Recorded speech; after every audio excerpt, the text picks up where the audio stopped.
Class 11 का भूगोल का छठा चैप्टर भू आकृति प्रक्रियाएं।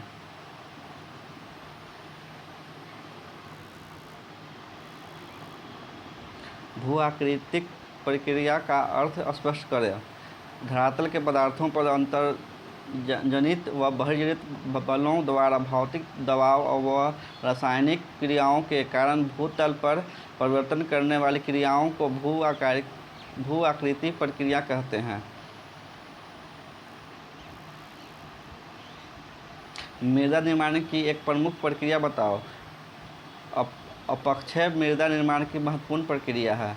विभिन्न भू आकृति प्रक्रिया को नियंत्रित करने वाले दो प्रमुख कारक कौन से हैं? तापमान व वर्षण ही भू आकृतिक प्रक्रियाओं को नियंत्रित करते हैं। वृहद संचलन के लिए कौन सी शक्ति सहायक होती है? गुरुत्वाकर्षण शक्ति वृहद संचालन में सहायक होती है। मालवा अवधान को स्पष्ट करें। मालवा अवधान तीव्र संचालन का ही एक प्रकार घटित होता है। यह हिम अवधान की तरह होता है तथा वनस्पति आवरण युक्त आदि प्रदेशों में ही अधिकतर होता है।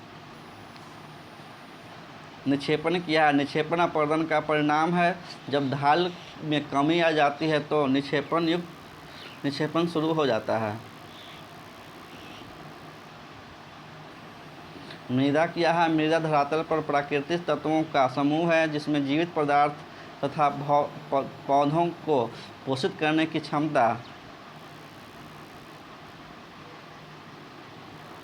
होती है।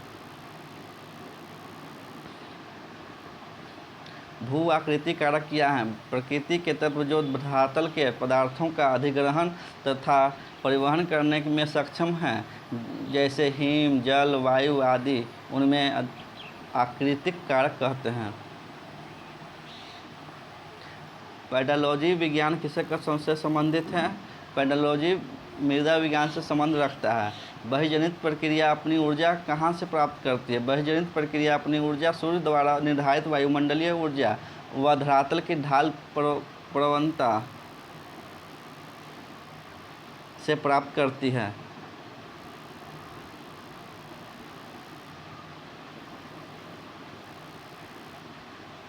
बहिर्जनित प्रक्रिया पृथ्वी के विभिन्न क्षेत्रों में भिन्न तरीकों से कार्य करते हैं। इसका क्या कारण है?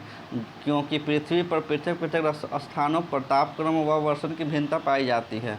अनुच्छादन किया है। विभिन्न बहिर्जनित व भू आकृतिक प्रक्रियाओं जैसे अपक्षय, वृहत्क्षरण, संचालन, अपरदन, परिवहन आदि के कारण धरातल की चट्टानों का ऊपरी आवरण हट जाता है। इसे ही अनुच्छादन कहते हैं।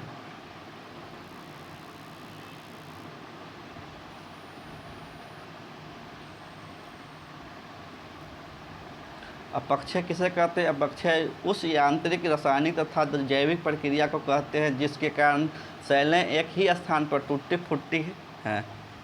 रासायनिक अपक्षय क्या है? रासायनिक अपक्षय को एक उदाहरणों से समझा जा सकता है। नमक की एक डली को आद्र स्थान पर रखने से वह गल कर खत्म हो जाती है। लोहे को खुले व आद्र स्थान पर रखने से उसमें जंग लग जाता है और धीरे धीरे नष्ट होकर मिट्टी में मिल जाता है। नमक का गलना एवं लोहे में जंग लगना रासायनिक क्रियाएं हैं। यही प्रक्रिया चट्टानों के स्थान होती है तो इसे रासायनिक अपक्षय कहते हैं।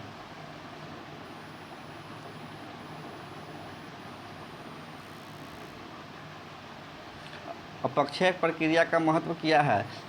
चट्टान छोटे छोटे टुकड़ों में बंटकर मृदा निर्माण में सहायक होती है। अपक्षय चट्टानों में मूल्यवान खनिजों जैसे लोहा, मैंगनीज, तांबा आदि के संकेंद्रण में सहायक हैं, क्योंकि अपक्षय के कारण अन्य पदार्थों का निक्षालन हो जाता है और वे स्थानांतरित हो जाते हैं। खनिज एक जगह इकट्ठे हो जाते हैं। वृहद संचलन किया है। शैलों को मलबा छोटे या बड़े रूप में गुरुत्वाकर्षण बल के कारण ढाल के सहारे मंद या तीव्र गति से स्थानांतरित होता है तो इसे वृहद संचलन कहते हैं। अपरदन की प्रक्रिया से क्या तात्पर्य है?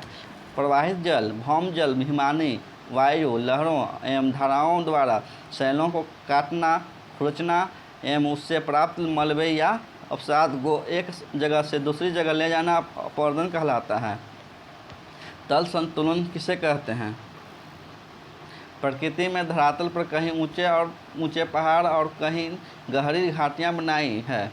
अपरदन के विभिन्न कारकों के माध्यम से उच्चावच के मध्य इस अंतर को कम करने को तल संतुलन कहते हैं।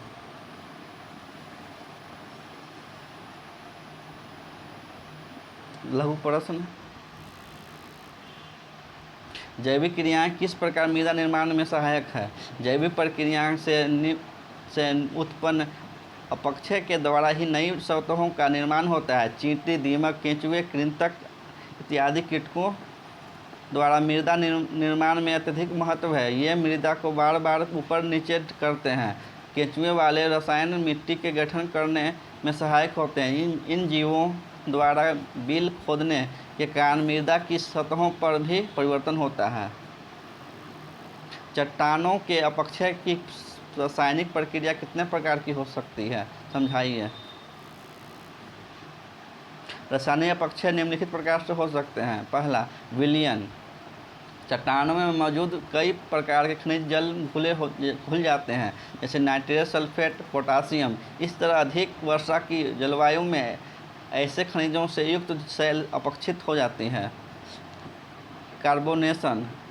वर्षा के जल में घुली हुई कार्बन डाइऑक्साइड से कार्बोनिक अम्ल का निर्माण होता है।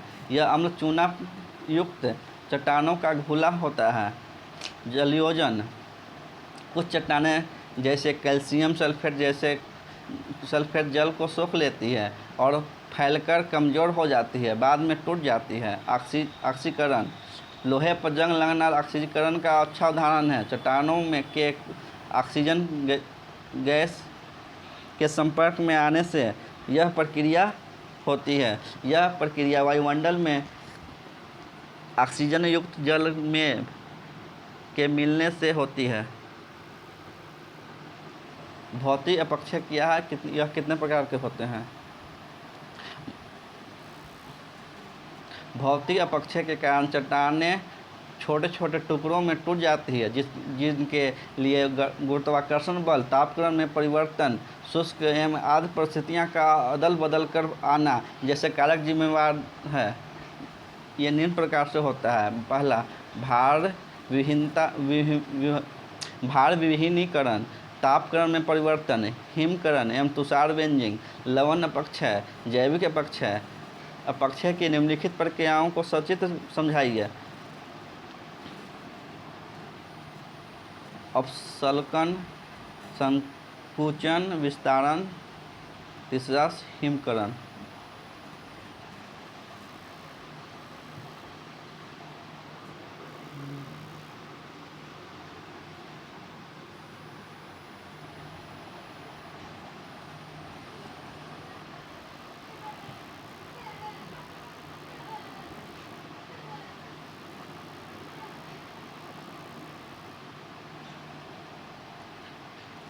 अपसल्कन अपक्षय की इस प्रक्रिया में चट्टानों की परतें प्याज के छिलके की तरह उतरती हैं।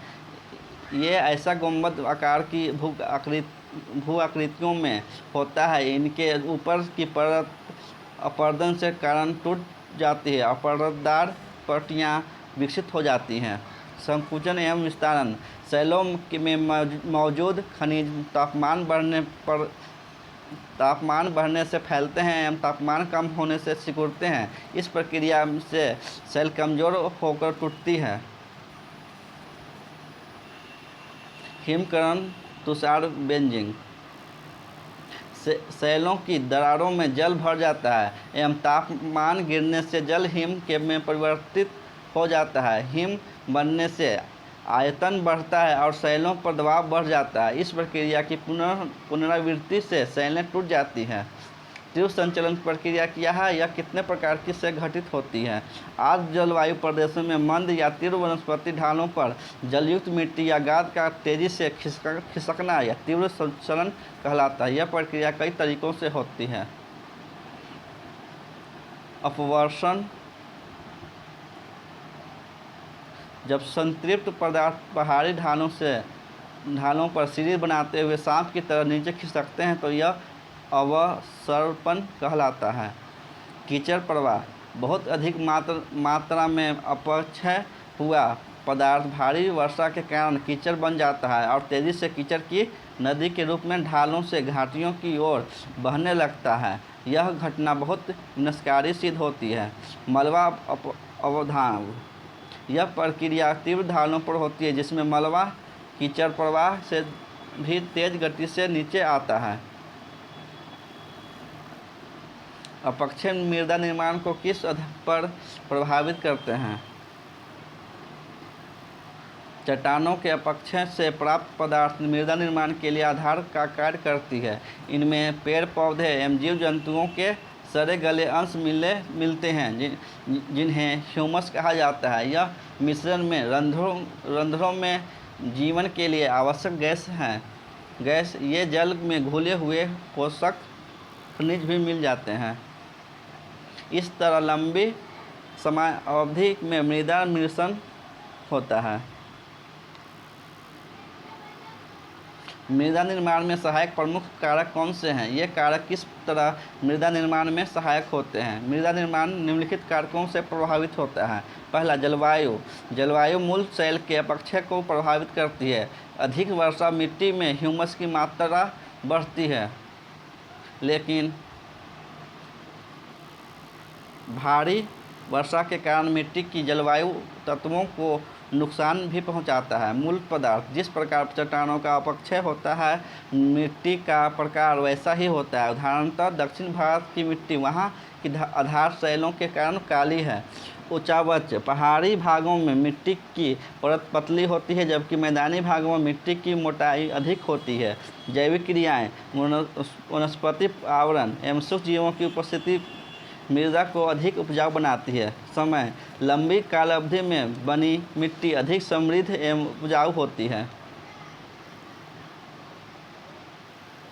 मृदा निर्माण के कारक, जलवायु जिसके परिणाम स्वरूप अपक्षय होता है। चट्टान निर्माण करते खनिज, मृदा ह्यूमस वनस्पति को प्रभावित करती है।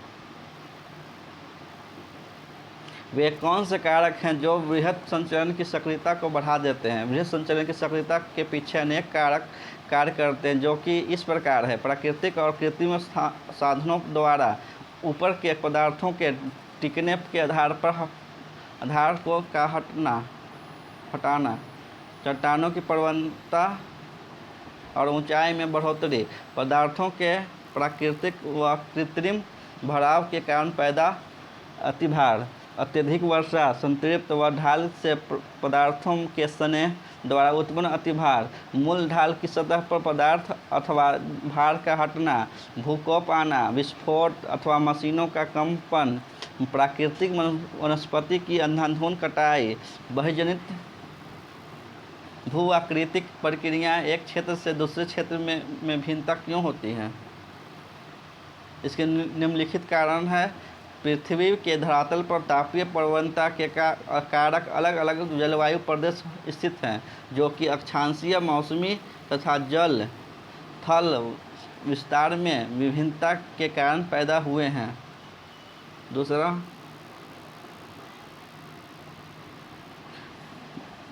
वनस्पति का घनत्व, प्रकार, वितरण जो विशेषतः वर्षा तथा तापक्रम पर निर्भर करता है, बहिर्जनित भू-आकृति प्रक्रिया का प्रत्यक्ष अवसर डालता है।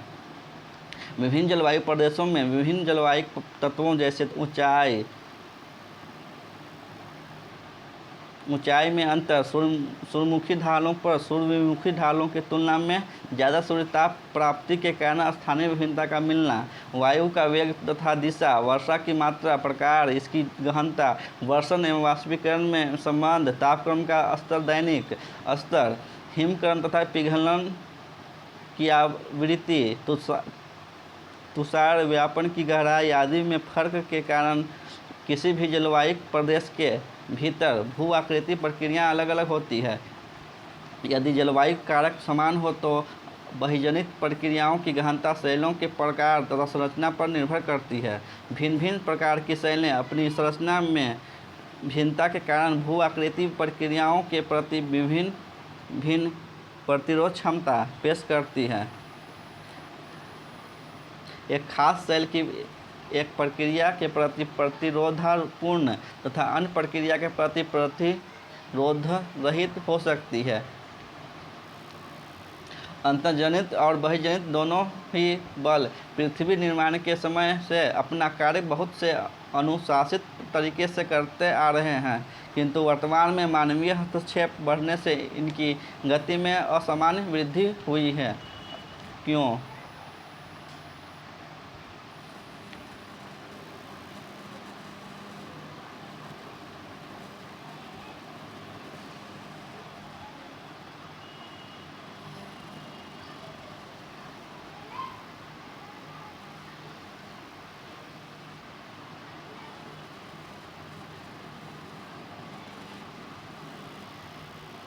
जैसा कि हम जानते हैं, अंतर्जनित बल पृथ्वी पर ऊंचावच संबंधी विविधता उत्पन्न करते हैं, जैसे पर्वत, पठार, मैदान आदि भू आकृतियों का निर्माण करना, और बहिर्जनित बल धरातल पर उत्पन्न इस भिन्नता को समान करते हैं। किंतु वर्तमान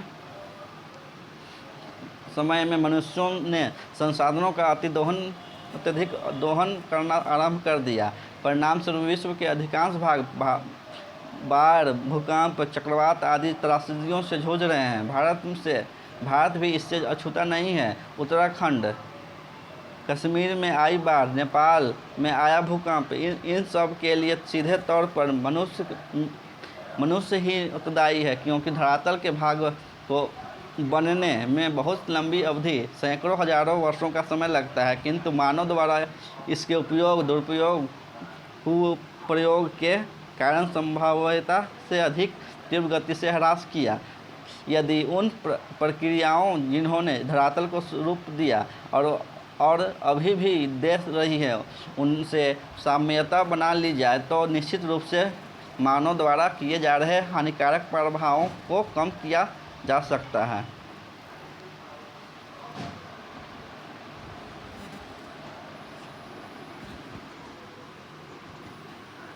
मिट्टी में निर्माणकारी सक्रिय तथा निष्क्रिय कारकों में अंतर स्पष्ट करें। सक्रिय घटक, निष्क्रिय घटक। जलवायु, जैविक क्रियाएं सक्रिय घटक है। मूल पदार्थ, धरातल, समय निष्क्रिय घटक हैं। इन घटकों द्वारा मिट्टी में परिवर्तित किया जा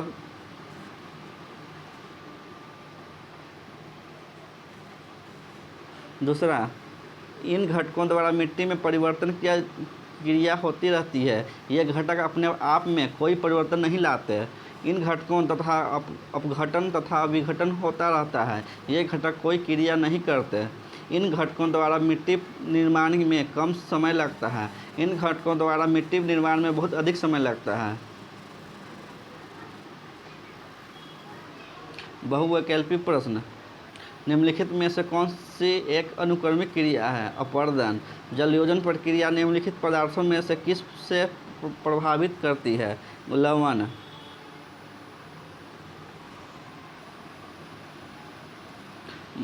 मलबा अवधान को किस श्रेणी में सम्मिलित किया जा सकता है? तीव्र प्रवाही बृहत संचलन।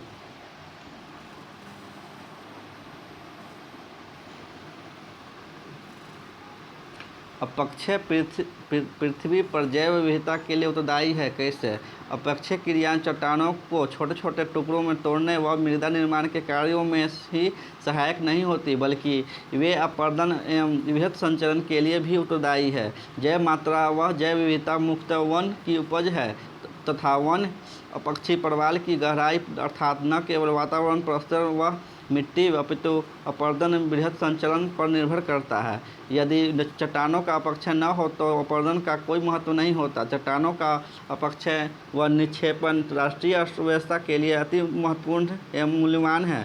कुछ खनिजों जैसे लोहा, मैंगनीज, एल्युमिनियम, तांबे के अयस्कों के समृद्धिकरण व संकेंद्रण में सहायक होता है। विभेद संचरण जो वास्तविक, तीव्र व गोचर अवगम्य हैं, वे क्या हैं? सूचीबद्ध कीजिए। विभेद संचलन के अंतर्गत वे सभी संचलन आते हैं जिनमें चट्टानों के मलबे गुरुत्वाकर्षण के सीधे प्रभाव के कारण ढाल अनुरूप स्थानांतरित होते हैं। भूस्खलन अपेक्षाकृत तीव्र व अवगम्य संचलन है। भूस्खलन मुख्यतः पर्वतीय भागों में अधिक होता है। पर्वतीय भागों में शिखरों की ढाल काफ़ी तीव्र होती है। तीव्र ढाल के कारण शिखरों से पत्थर एवं मलबा, मिट्टी आदि घाटी की ओर गिरने लगते हैं। असंबद्ध कमजोर पदार्थ, छिछले सनस्तर वाली चट्टानों, भ्रंश तीव्रता से झुके हुए सनस्तर, खड़े भृंगु या तीव्र ढाल, पर्याप्त वर्षा, मूसलाधार वर्षा, भूकंप तथा वनस्पति का अभाव, झीलों, नदियों एवं जलाशयों से भारी मात्रा में जल निष्कासन में विस्फोट आदि वृहद संचरण को अनुकूलित करते हैं। विभिन्न गतिशील व शक्तिशाली बहिर्जनित भू-आकृतिक कारक क्या हैं तथा वे क्या प्रावधान कार्य संपन्न करते हैं। बहिर्जनित प्रक्रिया सूर्य द्वारा निर्धारित वायुमंडलीय ऊर्जा एवं अंतर्जनित शक्तियों से नियंत्रित व विवर्तनिक कारकों से उत्पन्न प्रवणता से अपनी ऊर्जा प्राप्त करती है। सभी बहिर्जनित व भू-आकृतिक प्रक्रिया को भी एक समान शब्दावली अनुच्छादन के अंतर्गत रखा जा सकता है। अनुच्छादन से तात्पर्य है आवरण को हटाने से है। अपक्षय, वृहद संचलन,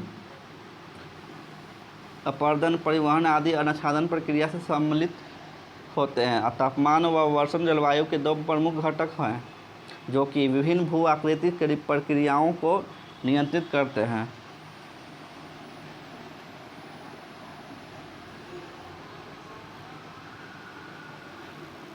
क्या मृदा निर्माण में अपक्षय एक आवश्यक अनिवार्यता है? मृदा निर्माण में अपक्षय एक आवश्यक अनिवार्यता है क्योंकि अपक्षय प्रक्रिया सेलों को न केवल छोटे छोटे टुकड़ों में तोड़ने, आवरण प्रस्तर में मृदा निर्माण के लिए मार्ग प्रशस्त करती है, अपितु अपर्दन एवं वृहद संचरण के लिए भी उत्तरदायी है। अपक्षय जलवायु, चट्टान, निम्नकारी पदार्थों की विशेषताओं एवं जीवों सहित कई अन्य कारकों के समुच्चय पर निर्भर करता है। मृदा निर्माण में मूल सेल एक निष्क्रिय नियंत्रण कारक है। मूल सेल को अपक्षय छोटे कण के रूप में परिवर्तित कर देता है, वही धीरे धीरे मृदा का रूप ले लेता है।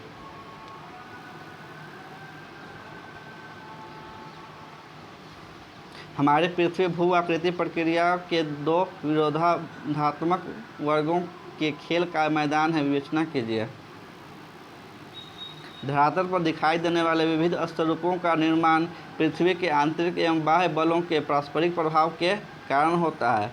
इन बलों द्वारा मुलायम सेल आसानी से काटी छाटी जाती है, जबकि अपेक्षाकृत कठोर सेलों पर इनका प्रभाव कम पड़ता है। अतः किसी क्षेत्र के स्थल रूपों के निर्माण में सेलों की अत्यंत महत्वपूर्ण भूमिका होती है। पृथ्वी के आंतरिक बल धरातल को निरंतर ऊपर उठने में लगे रहते हैं, जबकि बाह्य बल उठे हुए भागों को काट छाँट कर समतल बनाने में निरंतर कार्यशील रहते हैं। इस प्रकार बाह्य बलों अर्थात तल संतुलन के कारकों के लगातार क्रियाशील रहने के कारण विविध प्रकार के स्तरूप बनते हैं। धरातल पर पाए जाने वाले प्रमुख स्तरूप पर्वत, पठार और मैदान है। इन स्तरूपों में बाह्य बल द्वारा पर्दन, निक्षेपण, परिवहन जैसी क्रियाएं शुरू हो जाती है, जिससे कई नए स्थलाकृतियों का निर्माण होता है। सामान्यतः अंतर्जनित शक्तियां मूल रूप से आकृति निर्माणित शक्ति होती है। धरातल का निर्माण विघटन क्रमशः अंतर्जनित एवं बहिर्जनित शक्ति का परिणाम है। बहिर्जनित भू आकृति प्रक्रियाएँ अपनी अंतिम ऊर्जा सूर्य की गर्मी से प्राप्त करती है। व्याख्या कीजिए। बहिर्जनित भू आकृति प्रक्रियाएँ अपनी अंतिम ऊर्जा सूर्य की गर्मी से प्राप्त करती है। गर्मी के कारण सेल फैलती है, सर्दी के कारण सिकुड़ती है। जब गर्म मरुस्थलीय प्रदेशों में दिन में तापमान बहुत ऊंचा हो जाता है, इसके विपरीत रातें बहुत ठंडी होती है। दैनिक ताप परिसर के अधिक होने के कारण सेलें क्रमिक रूप से फैलती एवं सिकुड़ती है, जिससे इनकी दरारें जोर चौड़े हो जाते हैं। अंततः सेलें छोटे छोटे टुकड़ों में टूट जाती है। सेलें समानांतर ताप की कुचालक होती है। अधिक गर्मी के कारण सेलों की बाहरी परतें जल्दी से फैल जाती है, लेकिन भीतरी परतें गर्मी से अलग प्रभावित हो रहती है। क्रमिक रूप से फैलने और सिकुड़ने से सेलों की बाहरी परतें सेल के मुख्य भाग से अलग हो जाती है। इस प्रक्रिया में सेलों की परतें प्याज के छिलके तरह ही उतरती चली जाती है। जब उच्च तापमान और अधिक आर्द्रता वाले क्षेत्रों में रासायनिक अपक्षय अधिक तीव्रता से होता है। वनस्पति के प्रकार एवं वितरण, जो मुख्यतः वर्षा एवं तापमान पर निर्भर करते हैं, बहुजनित भू आकृति प्रक्रिया पर प्रत्यक्ष प्रभाव डालते हैं। इन सभी बहुजनित भू आकृति प्रक्रिया की शक्ति का स्रोत सौर ऊर्जा है। अतः हम कह सकते हैं कि बहुजनित प्रक्रिया अपनी अंतिम ऊर्जा सूर्य की गर्मी से प्राप्त करती है।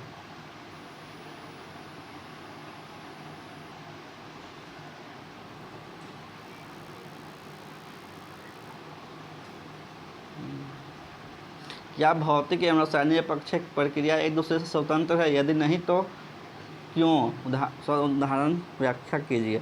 भौतिक एवं रासायनिक अपक्षय की प्रक्रिया अलग अलग है, लेकिन एक दूसरे से संबंधित भी है। भौतिक बल द्वारा चट्टानों का विघटन होता है, जबकि रासायनिक क्रिया द्वारा चट्टानों का विघटन होता है। भौतिक अपक्षय प्रक्रियाओं में कुछ अनुप्रयुक्त शक्तियाँ जैसे गुरुत्वाकर्षण बल, तापक्रम में परिवर्तन, क्रिस्टल रवों में वृद्धि आदि सम्मिलित है। रासायनिक अपक्षय प्रक्रियाओं का एक वर्ग जैसे विलयन, कार्बोनेटीकरण, जलयोजन, ऑक्सीकरण, न्यूनीकरण, सेलों के अपघटन, विलयन तथा न्यूनीकरण का कार्य करते हैं, जो रासायनिक क्रिया द्वारा सूक्ष्म अवस्था में परिवर्तित हो जाती है।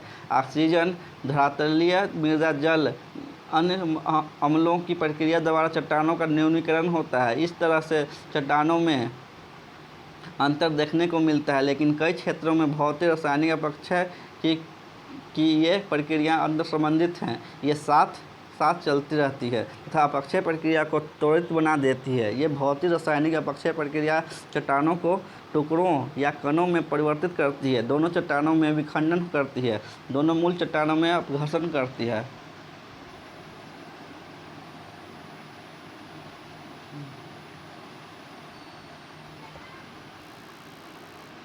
आप किस प्रकार मृदा निर्माण प्रक्रिया तथा मृदा निर्माण कारकों के बीच अंतर ज्ञात करते हैं? जलवायु एवं जैविक क्रियाओं की मृदा निर्माण में दो महत्वपूर्ण कारकों के रूप में व्याख्या कीजिए। मृदा निर्माण की प्रक्रिया मृदा निर्माण में अपक्षय की भूमिका अत्यंत महत्वपूर्ण है। भौतिक अपक्षय धरातलीय सेलों को विखंडित करके उनके बारीक चूर्ण में बदल देता है।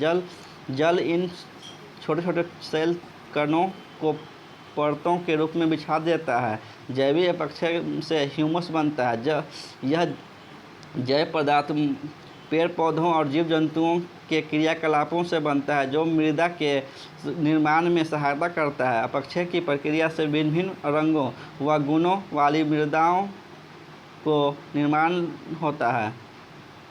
मृदा के निर्माण के कारक मृदा निर्माण को नियंत्रित करने वाले कारकों में मूल सेल, उच्चावाच, समय, जलवायु, जैविक तत्व शामिल है। मूल सेल उच्चावाच समय को निष्क्रिय कारक और जलवायु और जैविक तत्व को क्रियाशील कारक कहते हैं। आधारित सेल तथा जलवायु मृदा निर्माण के दो महत्वपूर्ण कारक हैं, क्योंकि ये अन्य कारकों को प्रभावित करते हैं। मृदा निर्माण के कारक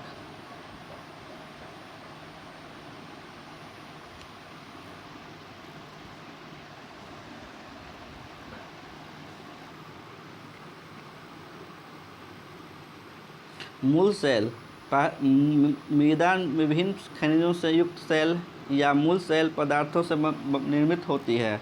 उच्चावाच किसी क्षेत्र की स्थलाकृति मूल सेल पदार्थों के अपरदन की मात्रा तथा वहां बहने वाले जल की गति को प्रभावित करती है। इस प्रकार मृदा निर्माण में सहायक क्रियाएं प्रत्यक्ष या परोक्ष रूप से उच्चावाच से प्रभावित होती है।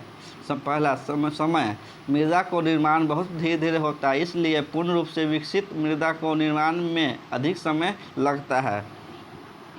जलवायु मृदा निर्माण की प्रक्रिया में जलवायु सबसे अधिक महत्वपूर्ण कारक है। वनस्पति तथा जीव, पेड़ पौधे तथा जीव जंतु मूल शैल पदार्थों को विकसित मृदा में बदलने में एक सक्रिय भूमिका निभाते हैं।